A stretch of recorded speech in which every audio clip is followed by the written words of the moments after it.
What are you doing? What is that sound? That was me trying to move the other earpiece out of the way. I've got to get a better headset. It sounded like you were building a sandcastle. That's weird. Well, I just didn't think it came across that clearly. Yes, that is what I was doing. You were building a sandcastle? Yep. Wow. Well, it's funny that you say that because this, as you know, is the measure of an episode, where it is our continuing mission to explore what makes a Star Trek episode a genuine Star Trek episode, and not just a Voyager episode. And I'm Jonathan, and we do this with 3 criteria. The first is there sci-fi required in the plot for the story to work? Is that sci-fi presented in a novel or unique way? That's the second one. And is there an ethical or moral dilemma that a character is presented or deals with? That is the third. I'm Jonathan. Very good. And I'm Paul. And this week, we watched Law and Order Voyager Space Division. season 4, episode 10, Random Thoughts.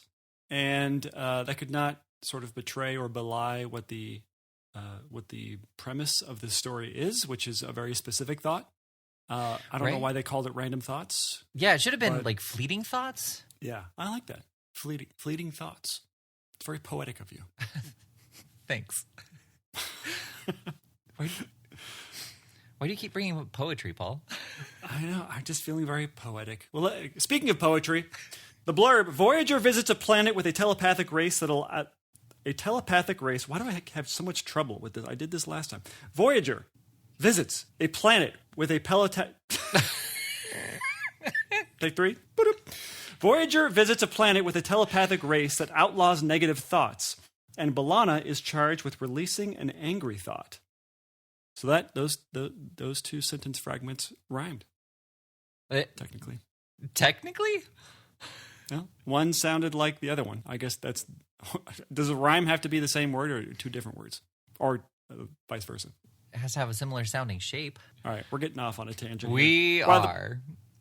By the way, we already talked a lot about poetry. If you would like to support the show, you can go over to Patreon, chuck in $1, and help us out, help us keep the lights on. We release episodes early if you would like to hear them before the rest of the riffraff gets to hear them. And we also, much like our poetry discussion, which I know sounds riveting. We get release, deep in the weeds into the poetry. On the Patreon. So go check it out if you want to help out the show. Anyway, so I got to say it, I enjoyed this episode.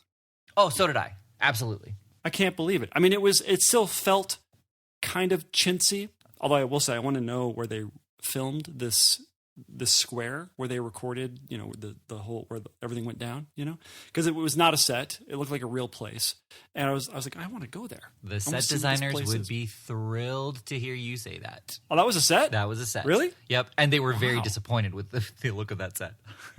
Really? I mean, it looked like it was a dressed, obviously it was dressed. I didn't think that they just, this looks good. Action. I felt like they probably would have dressed it, but that's very interesting. Yeah. Oh. And yeah, I mean, obviously we're kind of getting ahead of ourselves, but one of the things that I really liked about this episode was that they did kind of the TNG angle where they just presented the issue and there wasn't a right or wrong side to it.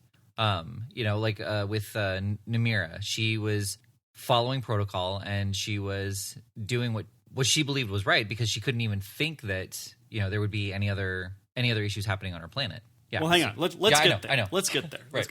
So, Voyager is having a shore leave on the Mari homeworld, which indicates that they are also on other worlds, so they space travel. Oh, interesting. I didn't even think about that. Which causes problems with their whole way of life, which is they are bound to find some negative thinking people who are not as nice as the Voyager crew. I would have to imagine then that the spacefarers in that society go through some kind of training course to protect themselves from negative thoughts in that manner and or recognize that other cultures do not have the same kind of restrictions or abilities that they do. Well, and I suppose if they're going out into space that they can't start prosecuting every negative thinking race they come across because that will end badly because they're going out, Right.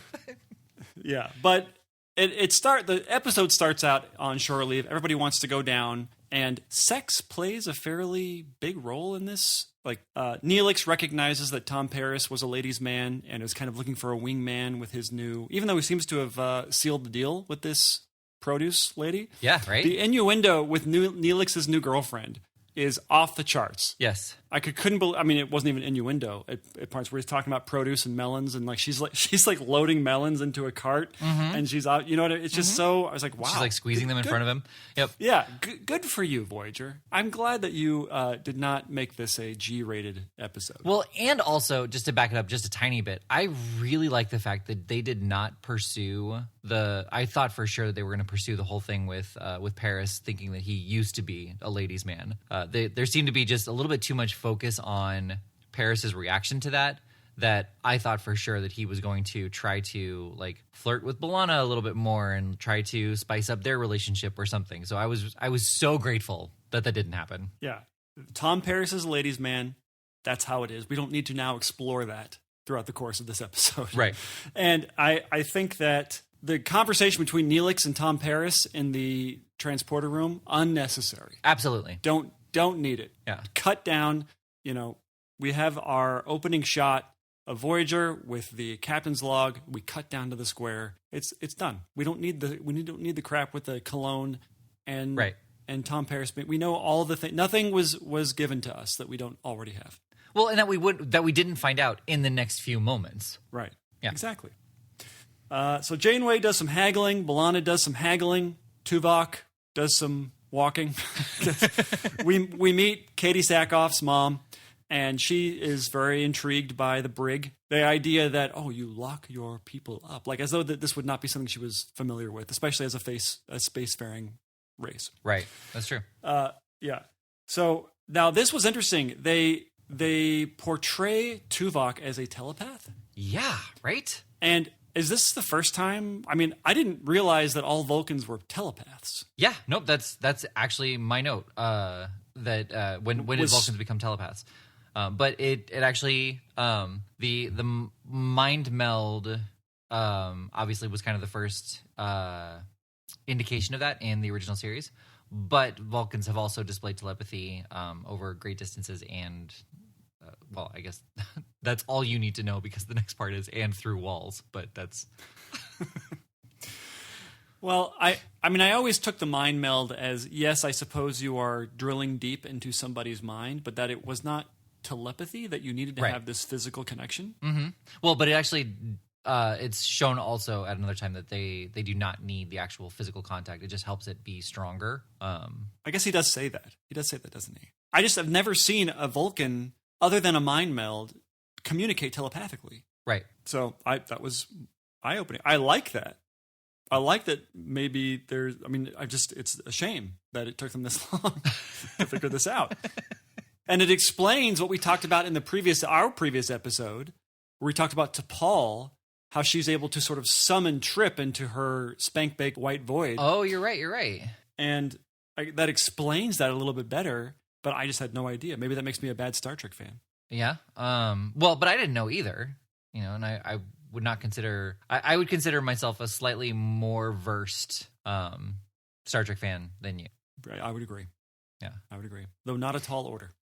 Anyway, back to Voyager. Right. So B'Elanna gets bumped.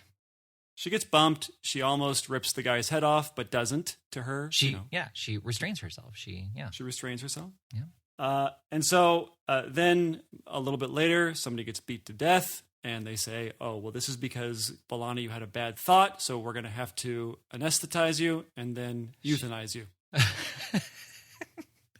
They have to do an engrammatic purge, which for a society that is all about having happy thoughts, otherwise you get sent to the cornfield. Like, why were they concerned about this procedure? You know, and she's like, it's mostly safe. It's mostly harmless. I'm like, I would think that you would perfect this process before you started using it on your people. Well, it was unclear that it happens all the time or that it happens so little that, we have to sort of dust off this technology to correct this. It's in the law, but we don't use it all the time. It's sort of like Demolition Man, where they have a bunch of cops who don't know what to do when something bad actually happens. Well, you had said this, again, previously in our last episode when we read the blurb. Why don't they just leave? Just go. Yeah. They can just leave. Voyager can just take off, the three to beam up, right? And then off they go, right? Yeah. And even Tom Paris says they're no match for us. They're pacifists. He sort of derogatorily refers to them as pacifists, which I didn't like much. That seemed very anti-Tom Paris to me. Well, and very anti-Starfleet. Well, yeah. Well, I mean, he is a rebel, I never looked at him as being a violent rebel, though. Right. But anyway, so they say, no, don't execute her just yet. Let's let me investigate. I've got Tuvok here you've met, and this is verbatim the scene, by the way. Well, and that was also a really weird ticking clock that they put on it. Like she's like, well, you have a day for us to rejigger it so it'll work on Klingon human hybrids. But then after that, we have to move forward. It's like, what? Why? I know. It's like it's a very thin premise because there should have been something that tied them there for some reason, because they would have just left. And I would think that this race would be like, look, you guys are no longer welcome here. We don't like people who think bad thoughts. Right. And so we're not going to do anything to you. You can leave. Thanks for the trade.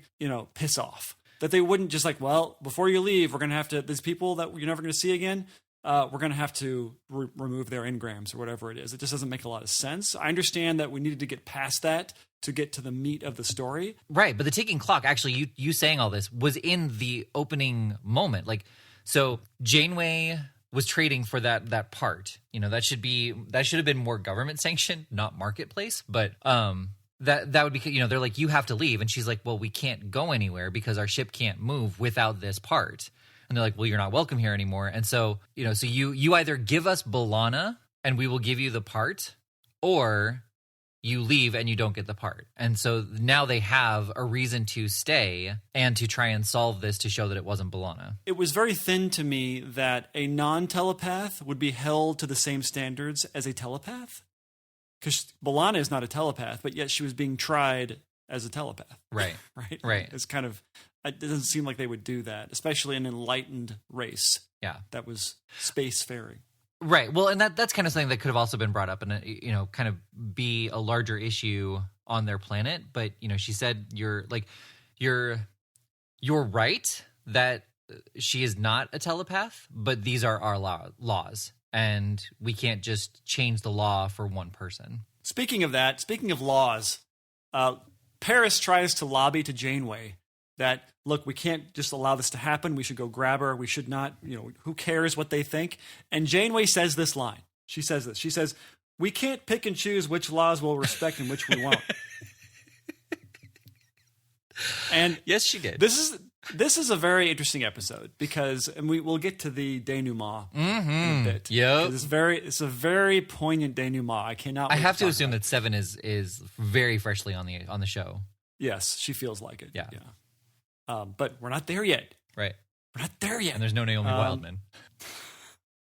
Well, Naomi Wildman turned into Seven. That's what I remember. Oh, okay. There was an accident with the transporter. So that was a very interesting thing for Janeway to say. Yes. But that plays into the denouement. So put a pin in that. Put a pin in that hypocrisy. A hypocrisy pin. A hypocrisy. Nailed it. So yeah. So to back it up just a little bit. The chair that they were all being interrogated in. Yeah. Janeway's like, what is this? She's like, oh, it's just a simple chair that reads your mind and records your thoughts, and she's like, wait, you're going to record my thoughts? Okay. Yeah. Sounds legit to me. Right? I see nothing wrong with this. I kind of thought this was going to be one of those episodes where an event happens in a location and they go back over the event over and over and over throughout the episode, recounting what other people saw and how it changed slightly differently. And that kind of episode, you know what I'm saying? Yeah. And they kind of had that vibe where they were being interrogated, where the what's her name? Katie Sackhoff's mom.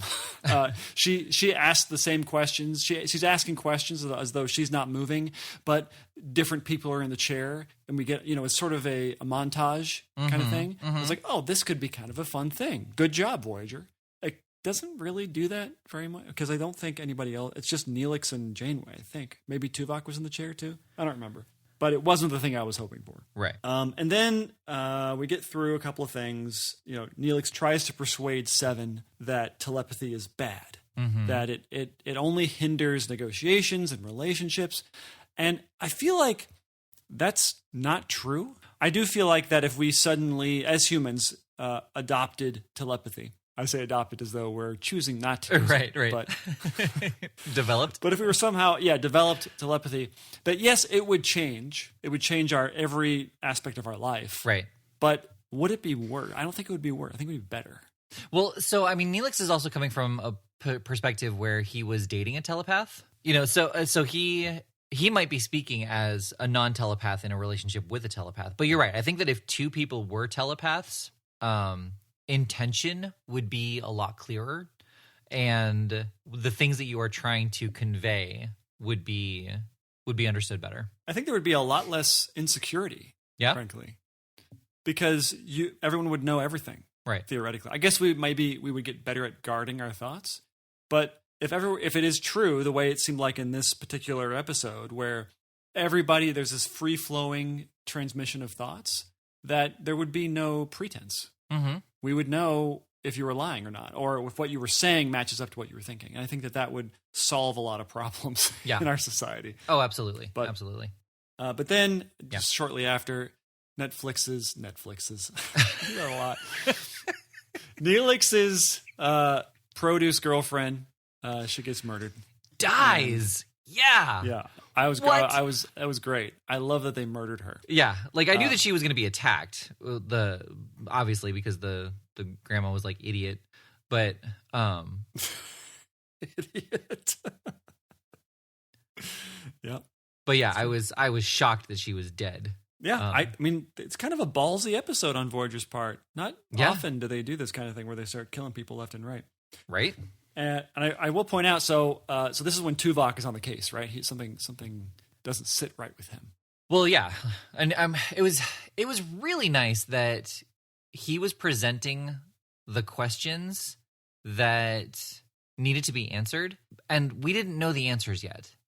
Like nothing was really being hammered home in this episode. He was just like, it seems strange that B'Elanna, who is no longer in the marketplace, is still impacting the people in the marketplace. Yes. And just Namira was like, I don't know what to tell you. Right. She clearly wanted to use this new device. She'd never used it before. It's like, you're not going to take this away from me. Yeah, I will use this. I totally get that. Yeah. Yep. I have heard that people's head explode sometimes. And hers won't. I promise. Yeah. But don't you kind of want to know? Yeah. I mean, she is an alien, and she's a hybrid. She's a double alien, right? Double alien. Yeah. And that gets you out of anything in court if you're double alien, right? Because Neelix was kind of going through some at the moment, and he was kind of like pushing on Tuvok to get through this. I really liked that Tuvok wasn't annoyed with Neelix in his conversation. Yeah, he understood. Yeah, he understood the situation, and he was trying to investigate it, and he had sympathy with Neelix. So I really liked that there wasn't any underlying resentment or irritation with Neelix in that conversation. Well, there wasn't hijinks. There wasn't Vulcan hijinks. There wasn't Neelix hijinks. It was very clear cut in terms of everything. Like they cut all that stuff out of this, which I really appreciated. Yeah. I also really appreciated that they made it feel as though B'Elanna obviously caused this. There was no question, at least at the beginning of the episode. Yeah. They were saying, well, maybe there was somebody else who was thinking bad thoughts. It was like, as the audience, we were thinking, no. I mean, they even flash back when the old lady kills Melons. Melons dies because of that thought going into Grandma's head. Yep. And so I think that I liked that, and I was thinking that, oh, this is lame. So we now have to wait until everybody else gets up to speed to where the audience is. And that wasn't the case. That was great. Yeah. And so Tuvok mind melds with B'Elanna. Very interesting scene. Oh, that's right. And yeah, so this is the second mind meld we've had in 2 episodes, consecutive in 2 episodes, by the way. So then the most interesting part of this episode happens, which is we find out as Tuvok is investigating that there is a bad thought black market. Yep. How interesting is that?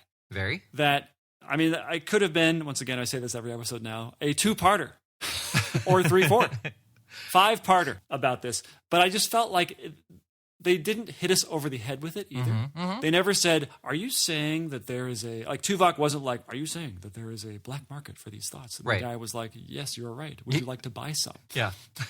That conversation didn't happen. It was so great. They didn't hold our hand through the whole thing. Now he does say that later when recounting what happened. Right. But that's only for the purposes of bringing up to speed another character. So it was very interesting to watch this, and it's kind of weird because they beat Tuvok up and they said, you're going to give me these thoughts, buddy. And they kind of mind rape Tuvok. And then Tuvok says, all right, you want it, you got it. And so he kind of forces himself on him. And then they do that. And Tuvok kind of gives him the thoughts of, strangely, a Doberman pincher, a riot policeman, and just random explosions.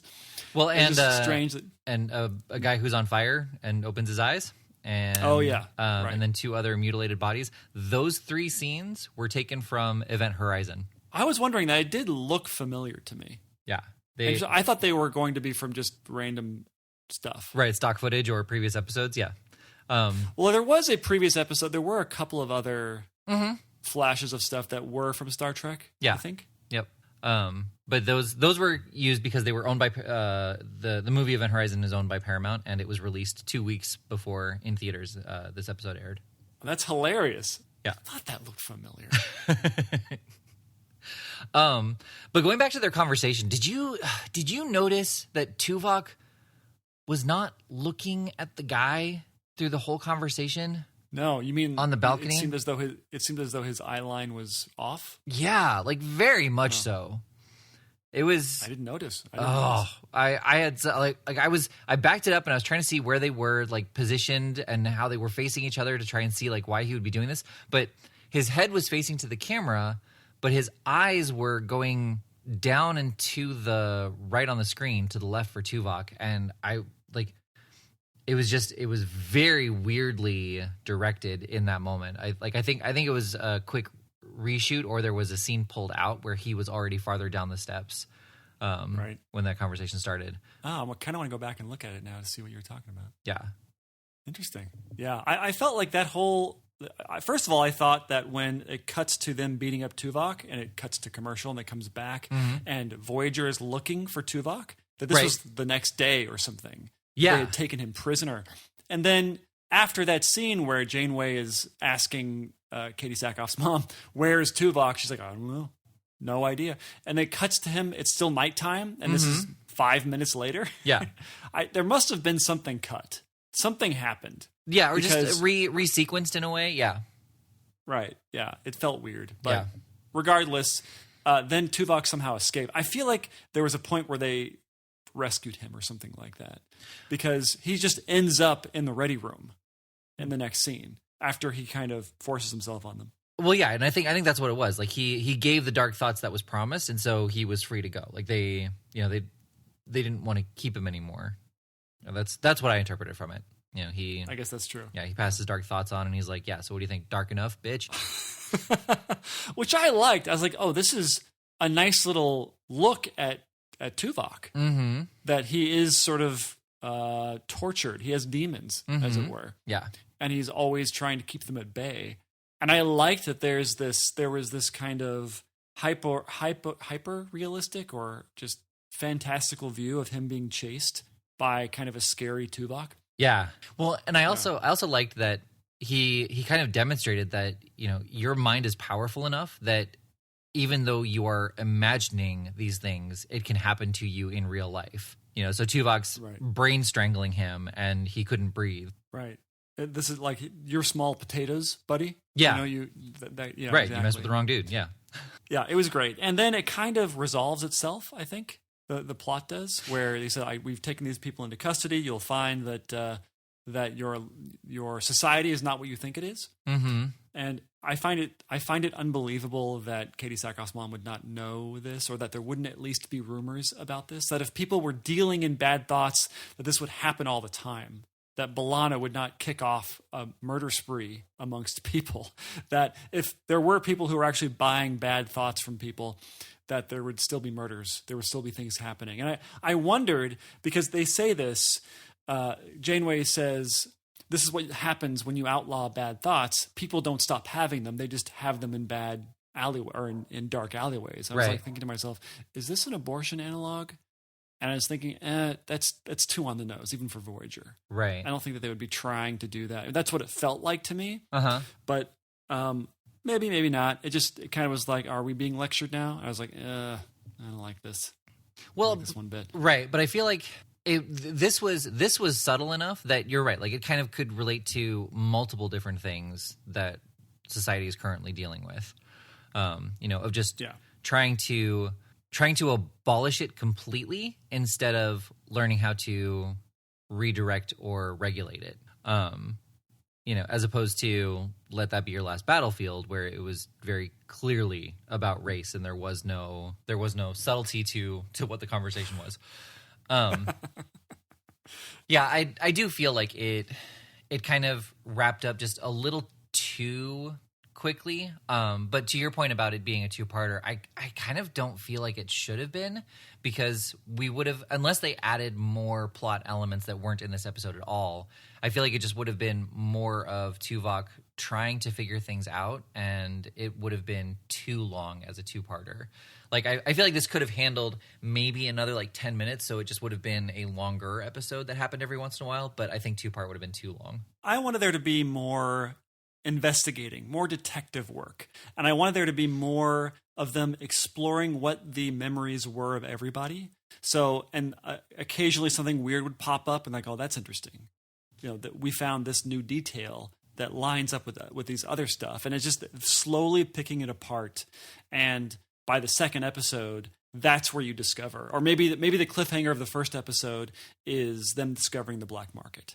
And it's just, I wanted more of that Tuvok detective stuff. I like Tuvok when he's kind of doing his thing. I don't like it when he's the caricature of a Vulcan. Mm-hmm. I don't like when they write him that way. Right. But I do like it when he is in charge and doing his thing. Yeah.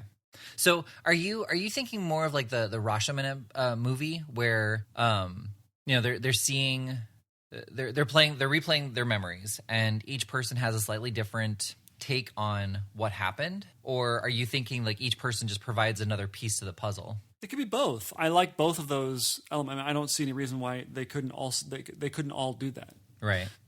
So just I don't know. I guess I wanted a more in-depth, substantive investigation than just him somehow knowing where this guy was. Tuvok somehow knowing where this guy was, meeting him there on his way home to dinner. It's like right. That was a little convenient. So you don't feel like adding a whole extra episode's length of time, you don't feel like that would be too much? I don't know. I mean, I guess you'd have to sit down and write the episode to see how much extra episode there was, if it would amount to a whole entire new episode. Right. But I definitely wanted more. Okay. And you could have cut out the whole first 10 minutes because I don't think we needed it. You could have literally cut to them haggling and B'Elanna being accosted or bumped into.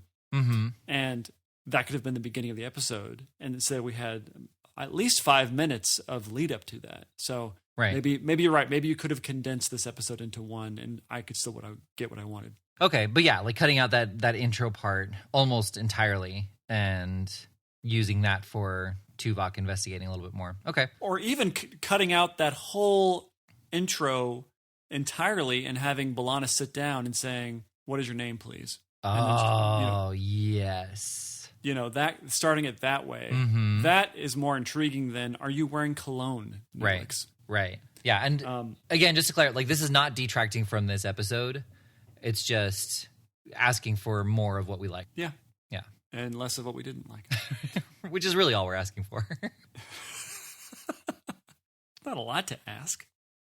Just give us more of what we want and less of what we don't. How hard is that? Right. Yeah. So B'Elanna is saved, and she gets a clean bill of health from the doctor, who's barely in this. And so Seven is in one other scene with Neelix, as we talked about it. But then she's in the denouement, mm-hmm, right? Mm-hmm. And she goes to see Janeway, which I actually kind of like this little thing. She walks into Janeway's office. Didn't know you could do that without being invited. Right. And well, but neither did she. Janeway was totally thrown off at her just barging in and then walking out. And she's like, yeah. And when she showed up, she was like, "Oh, welcome. yeah, Come in." Yeah, right? it was good. And she said, "I'd like to talk." Seven says to Janeway, "I'd like to talk to you about something." Janeway says, "Please sit down. I prefer to stand." Oh, yes, I forgot. I thought that was great. It was like a nice little, this is what characters do. Right. Right? When they're when they're not caricatures of themselves. Yes. They actually talk to each other in regular ways. Uh-huh. So I was like, "Oh, how delightful." I was of course being like, "Oh, this is where you disappoint me, Voyager," in this next little bit of dialogue. But she says to her, what does she say to her? What the hell are you doing? They're directly opposed. Yeah. You're trying to get home. You've taken pretty drastic steps to get home, yet you keep stopping along the way every time you see a ship. Right.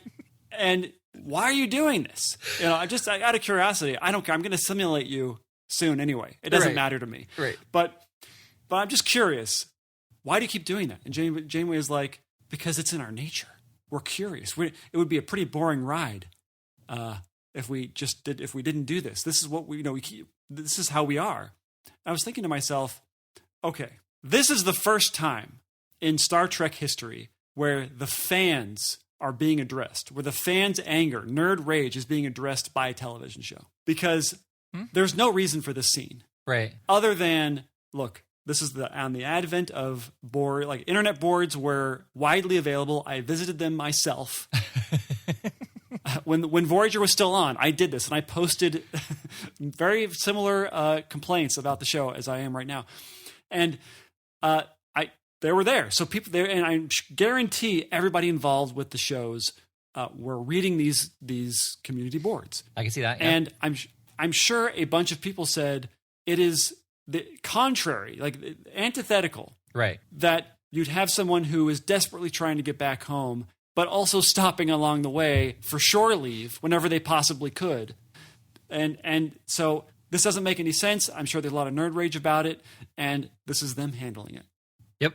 Now, has to be, right? Yeah, no, I agree. That's a totally valid theory. It would have been nice if she had said something along the lines of one of these cultures may have something that allows us to get home that much faster. So that's a good point. It is. That's a great point. Totally worth losing a day here and there out of 75 years if we can cut that time down. But I think the sentiment was not a practical one. It was a humanistic one. Right. That Janeway was trying to convey.